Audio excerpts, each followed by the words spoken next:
Pak RK, nggak usah kampanye Pak. Udah Pak, lantiknya langsung. Ya, buang-buang duit, buang-buang anggaran. Nggak malu Pak. Assalamualaikum warahmatullahi wabarakatuh. Kembali lagi di channel Prayoga Muhammad. Gimana kabar kalian semua? Semoga baik-baik saja ya, dan dilancarkan segala rezekinya. Habis sudah harapan kita semua ya, dimana kita semua menginginkan Pak Anies bisa maju di Pilgub DKI. Tapi nyatanya per hari ini PKB malah justru merapat ke Kim Plus. Yang itu tandanya, yang itu artinya Pak Anies Baswedan sudah tidak bisa lagi menggunakan kendaraan partai untuk maju di Pilgub DKI. Karena yang tersisa hanyalah PDIP, sementara PDIP juga kurang kursi jika harus mengusung Pak Anies Baswedan. Karena kemarin PKS pun sudah nyerong ke sana, Nasdem pun begitu. Yang terakhir kita inginkan dari PKB malah justru PKB juga tidak kuat jika harus menjadi oposisi. Jadi teman-teman semua, kita disuguhkan oleh para elit yang dimana kita bisa memilih apa yang sebenarnya tidak ada dalam hati kita untuk kita pilih. Tentunya rakyat Jakarta ya, yang menginginkan untuk memilih Pak Anies Baswedan. Karena kita tahu ya, elektabilitas dari Pak Anies Baswedan itu masih tinggi sekali di Jakarta. Yang seharusnya jika ada sosok yang elektabilitasnya tinggi, itu harusnya disuguhkan kepada masyarakat. Tapi ini beda teman-teman semua. Malah justru elit menyodorkan nama-nama yang sebenarnya tidak diinginkan oleh rakyat Jakarta.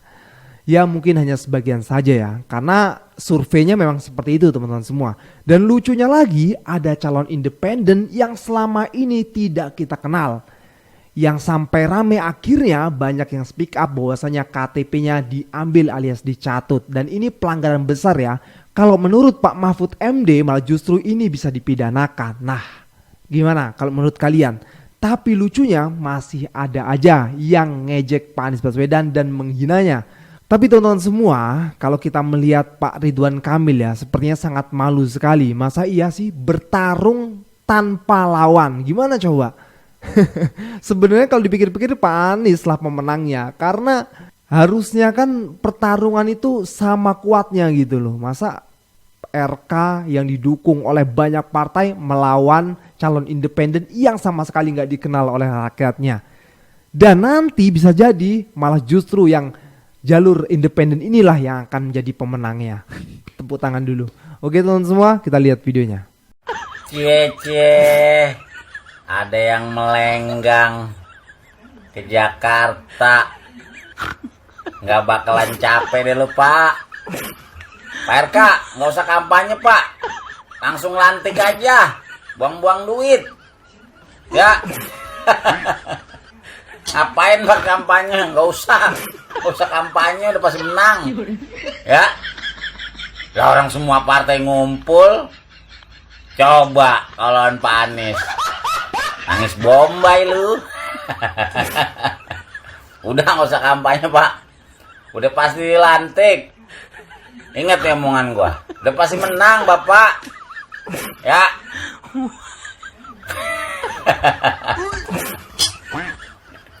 Perlombaan gak ada lawannya. Sekali lawannya yang kucuk-kucuk kita nggak tahu siapa. Independen. Udah Pak, lantiknya langsung. Ya. Buang-buang duit, buang-buang anggaran. Nggak malu Pak. Ya, ini kan artinya ya mereka meninggalkan Anies Baswedan. Selesai saya kira bab soal Anies Baswedan untuk Pilkada Jakarta. Tentu agak absurd membayangkan Caimin bisa melawan. Dari awal kita mengerti bahwa yang dimaksud oleh Jokowi dengan Kim adalah seluruh partai. Jadi semua partai yang di dalamnya ada problem hukum itu pasti harus diseret masuk ke Kim. Nah, Caimin berupaya untuk seolah-olah otonom, berupaya untuk memberi sinyal kecil-kecilan. Tetapi di ujung permainan, semua yang masih potensial untuk ditelepon oleh kejaksaan atau KPK, itu akhirnya harus menyerah. Itulah dasar kenapa kita menganggap bahwa Jokowi memang serius menanamkan kuku-kukunya terakhir di semua partai politik. Jadi kalau dari awal kita mengerti bahwa tidak mungkin Jokowi meloloskan Anies, itu artinya juga nggak mungkin meloloskan Caimin sebagai pemain yang independen. Dan itu yang menerangkan kenapa Caimin akhirnya harus ikut permainan Jokowi.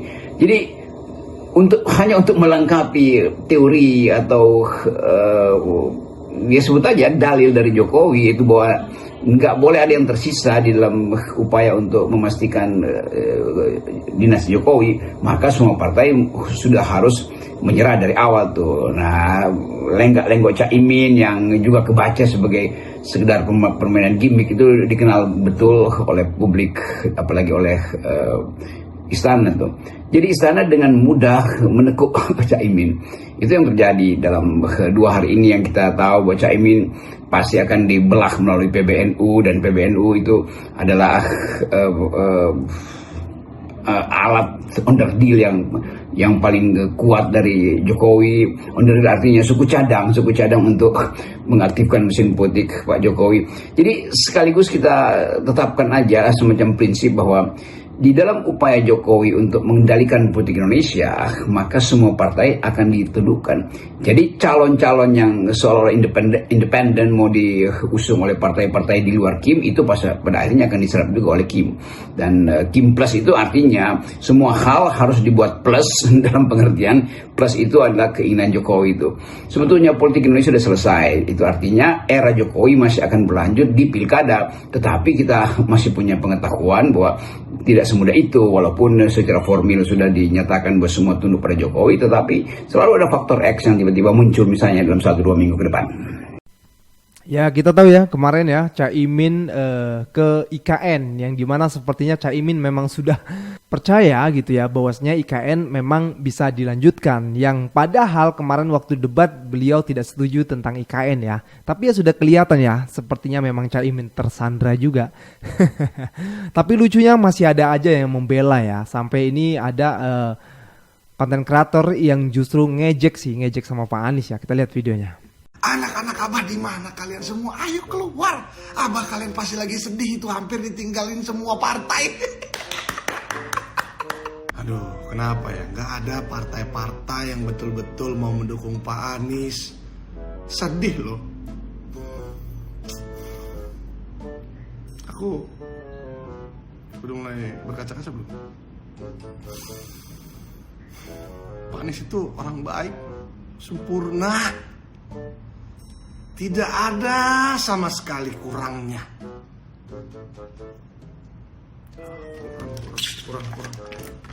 Kurang menjiwai.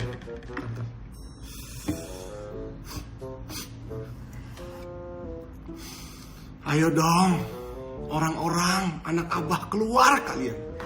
Suarakan dukung Pak Anies. #dukung Pak Anies. Ayo.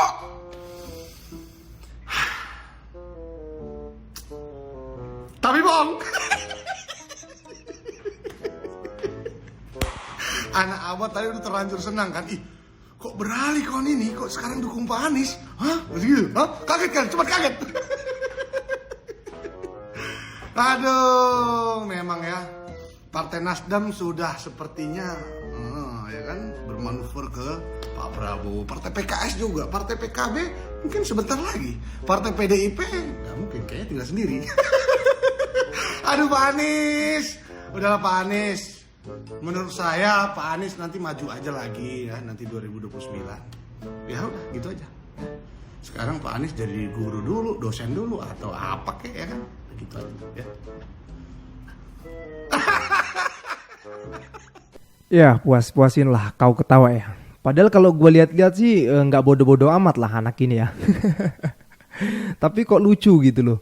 Maksudnya begitu bencinya kah gitu, sampai nggak melihat kalau demokrasi kita ini sedang dirusak. Coba dong komentar soal calon independen tuh yang KTP-nya banyak yang dicolong tuh. Kira-kira siapa di balik ini semua? Harusnya kan komentar juga gitu ya. Nggak malah justru seperti itu gitu, seolah-olah mengejek sekali gitu. Ya tapi nggak apa-apa sih, itu hak dia juga ya. Oke lah, yang kayak gini ya tinggalin aja lah, sampah aja sih kalau menurut gue ya. Oke teman-teman semua, kita lanjut lagi. Bakal calon independen Pilgub Jakarta pasangan Darpapung Rekun dan Kuwerdana mencatut KTP warga Jakarta secara sepihak. Ya udah biasa sih. Udah hal wajar kebocoran data KTP KK di mana-mana sampai di nasi uduk, nasi padang itu hal wajar, nggak usah lebay. Yang kurang ajar itu nih, Nick 2 anak Anies juga dicatut. Ini kurang ajar sih asli, sumpah dah. Bapaknya dijegal, anaknya dicatut, kurang ajar, fix.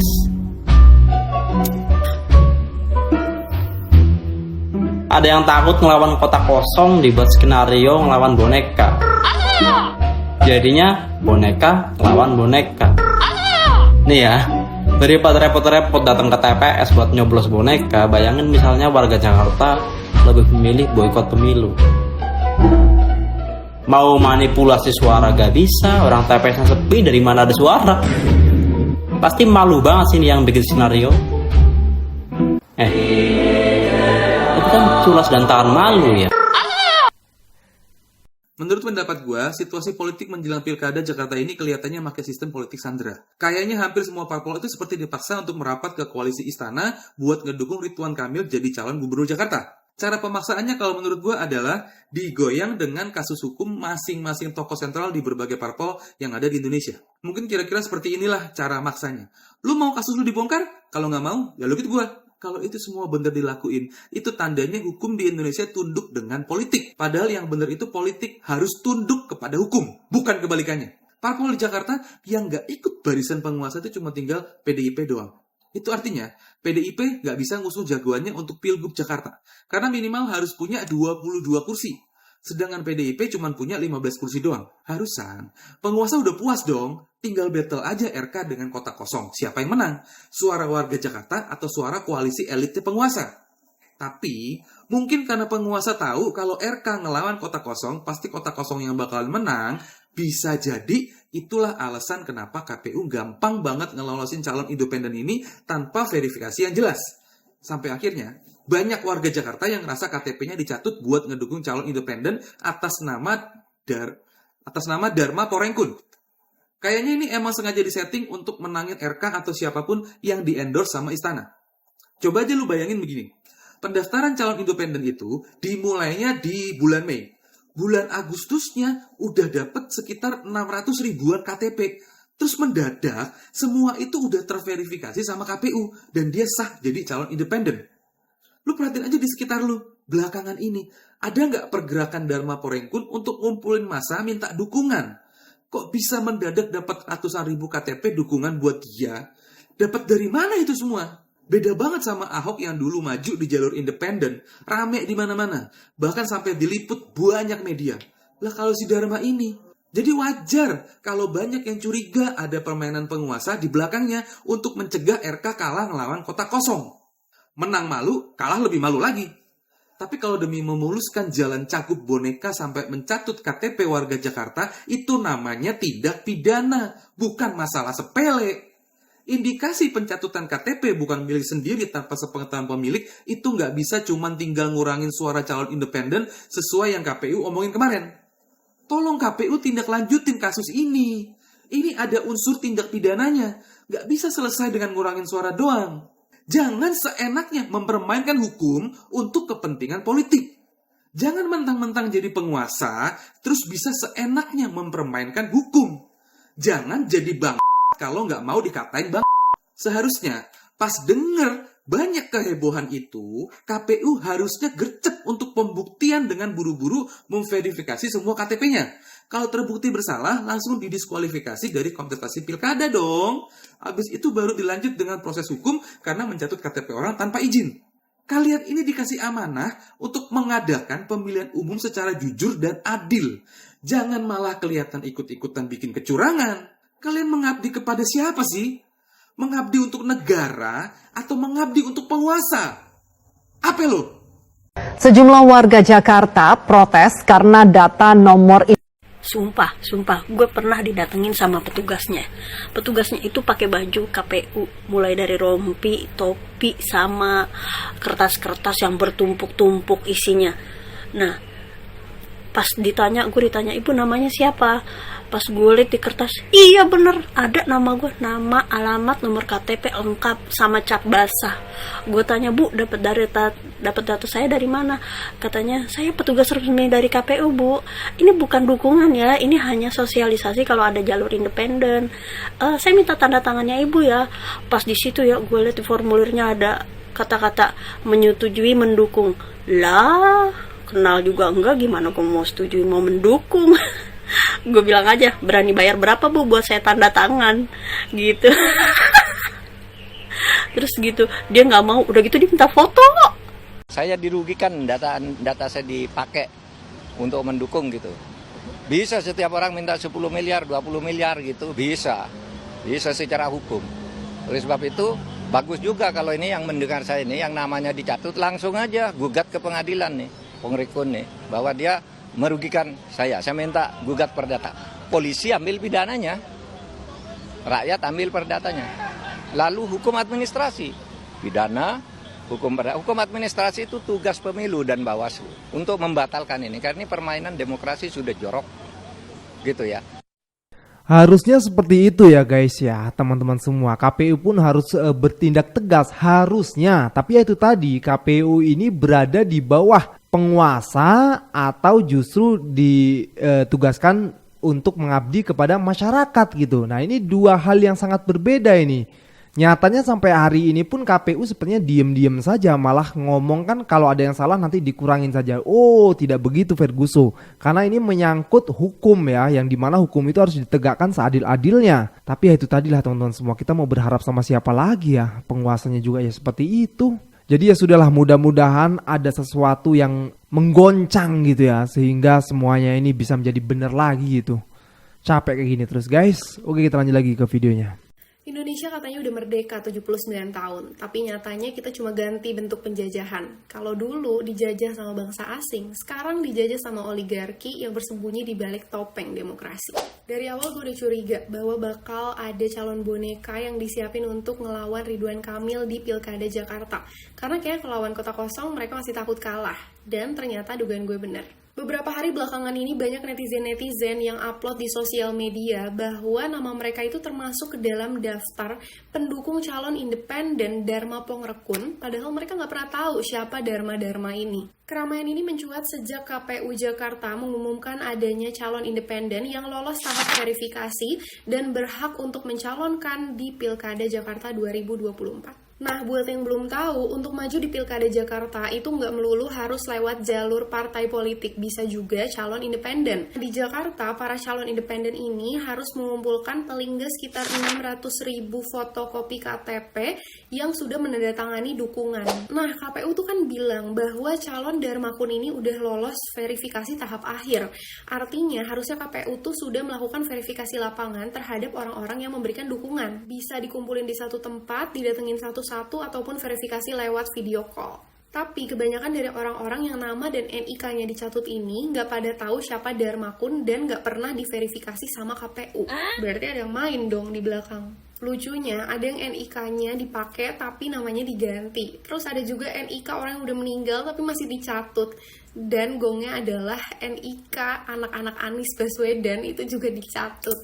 Ingat ya guys, masalah ini bukan cuma sekedar lolos atau enggaknya seseorang dalam pencalonan, tapi ini adalah masalah pelanggaran hukum yang serius. Duh, masa manuver-manuver kayak gini masih ada yang mau ngebela? Udah jelas-jelas yang rugi tuh kita sebagai masyarakat. Udah deh, gak usah naif, gak usah buta, gak usah pura-pura gak tahu siapa dalang dibalik semua ini. Gue doang atau kalian juga ya? Yang rasanya semakin lama semakin gak excited ngerayain 17-an atau kemerdekaan karena ngerasa nge-fake aja gitu sama realita yang terjadi.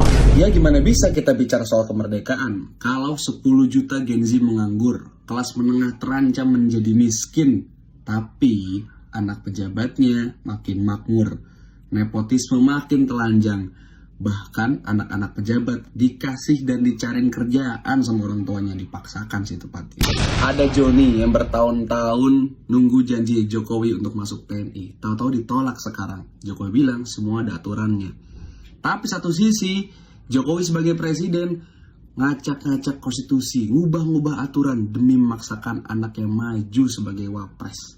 ini mah cuma soal kemauan kan. Gimana bisa kita bicara kemerdekaan kalau ada driver ojek online yang meninggal karena kelaparan, tapi penguasa negara ini punya ambisi gila untuk membangun kota dengan dana per sekarang sudah keluar puluhan triliun. Gimana bisa IKN ngundang influencer, pejabat-pejabat negara, nyewa Alphard mahal, pawang hujan mahal, tapi satu sisi warga asli Kaltimnya nggak diajak, masyarakat adatnya tergusur.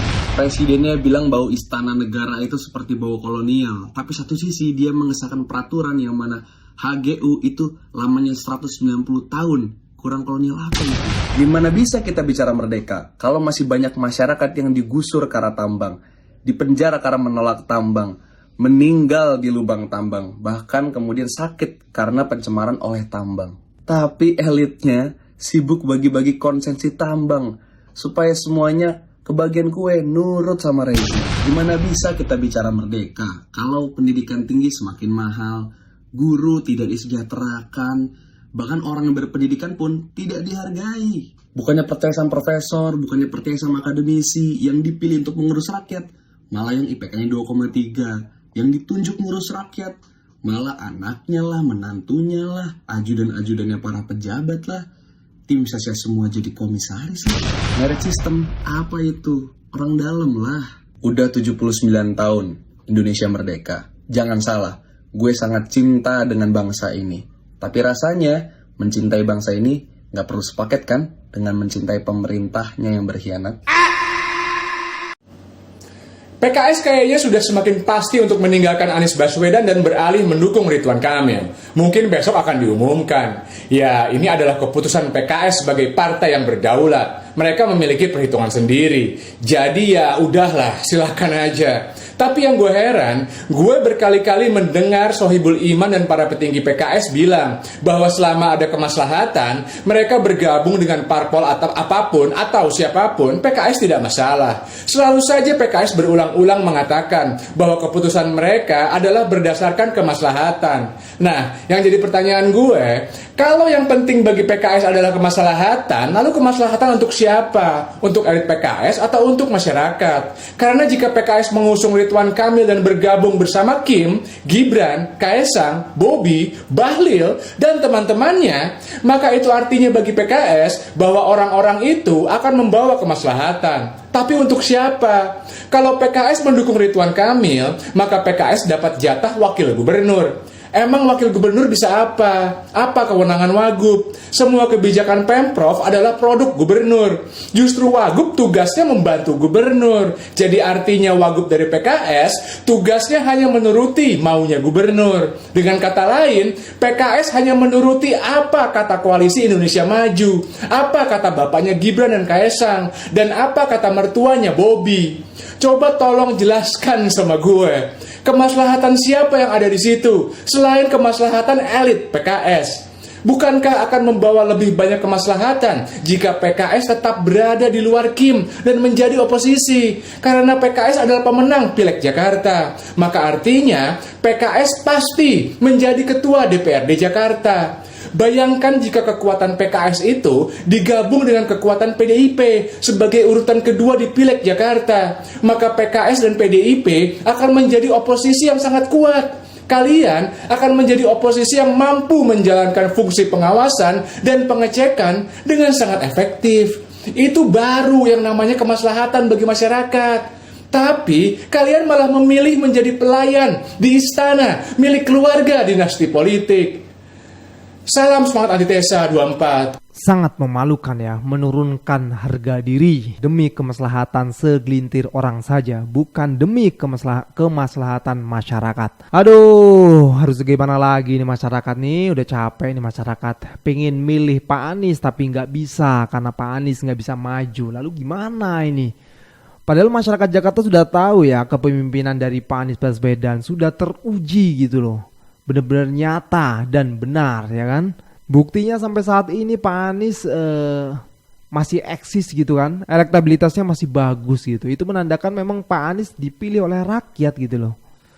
Tapi ya sudahlah, terserah elit politik sana. Oke teman-teman semua, gue rasa cukup ya. Jangan lupa untuk berikan komentar dan kritikan kalian di bawah ini. Jangan lupa juga untuk like, subscribe channel ini. Sekian dari gue, Prayoga Muhammad. Wassalamualaikum warahmatullahi wabarakatuh.